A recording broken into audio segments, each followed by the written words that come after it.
समुद्र की गहराइयों में अनगिनत रहस्य छुपे हैं। हम इन छुपी हुई दुनियाओं की ओर खींचे चले जाते हैं। टाइटैनिक का मलबा भी ऐसा ही एक रहस्य है। यह समुद्र तल पर पड़ा है, एक दुखद रात की याद दिलाता है। 2023 में टाइटन नाम का एक पनडुब्बी इस मलबे तक एक सफर पर निकला। इसका मकसद था टाइटैनिक के और राज खोलना। RMS टाइटैनिक इंजीनियरिंग का एक कमाल था। 20वीं सदी की शुरुआत में बना यह अपने समय का सबसे बड़ा जहाज था। टाइटैनिक ने 1912 में अपनी पहली यात्रा शुरू की। यह साउथहैम्पटन से न्यूयॉर्क तक का सफर था। जहाज में 250 से ज्यादा यात्री और चालक दल के लोग थे। जब लोग इस आलीशान जहाज पर सवार हुए तो हवा में उत्साह भर गया। 14 अप्रैल 1912 की रात को एक त्रासदी हुई।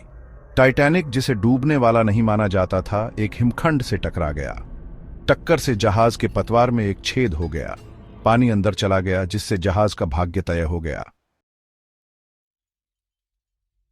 उस रात 1500 से ज्यादा लोगों की जान चली गई।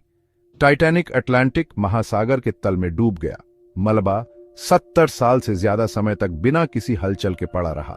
1985 में इसकी खोज ने लोगों में एक नया आकर्षण पैदा किया। टाइटैनिक मानवीय महत्वाकांक्षा और प्रकृति की शक्ति का प्रतीक बन गया। भाग 5, रसातल की खोज। टाइटैनिक तक पहुंचना एक चुनौतीपूर्ण काम है। मलबा लगभग 1200 फीट की गहराई में पड़ा है। इस गहराई तक पहुंचने के लिए विशेष उपकरण और विशेषज्ञता की जरूरत होती है। कई सालों से शोधकर्ता और खोजकर्ता इस जगह पर अभियान चला रहे हैं। वे मलबे का दस्तावेजीकरण करना और इसके रहस्यों को उजागर करना चाहते हैं। भाग 6, टाइटन पनडुब्बी। 2023 में ओशन गेट एक्सपीडिशंस ने टाइटैनिक के लिए एक मिशन शुरू किया। उनकी पनडुब्बी टाइटन को 5 लोगों के दल को ले जाने के लिए डिजाइन किया गया था। मिशन का उद्देश्य मलबे का विस्तार से सर्वेक्षण करना था। यह जहाज का त्रिआयामी मॉडल बनाने के लिए उन्नत सोनार तकनीक का इस्तेमाल करता।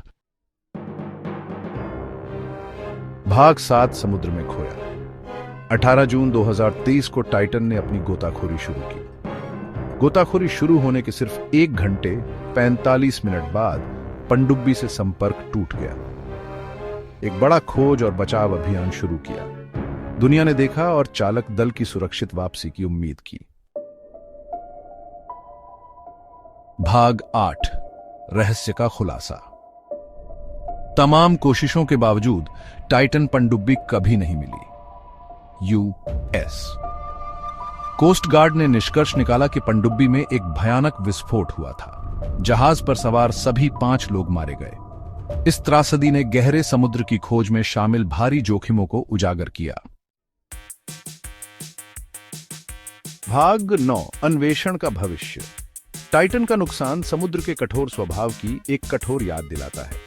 यह हमें अन्वेषण और सुरक्षा के बीच संतुलन पर सवाल उठाने के लिए प्रेरित करता है। जैसे जैसे तकनीक आगे बढ़ेगी, हम समुद्र की गहराई का पता लगाना जारी रखेंगे। हालांकि यह त्रासदी एक गंभीर चेतावनी के रूप में काम करती है कि इन प्रयासों में सुरक्षा को सबसे ऊपर रखा जाना चाहिए।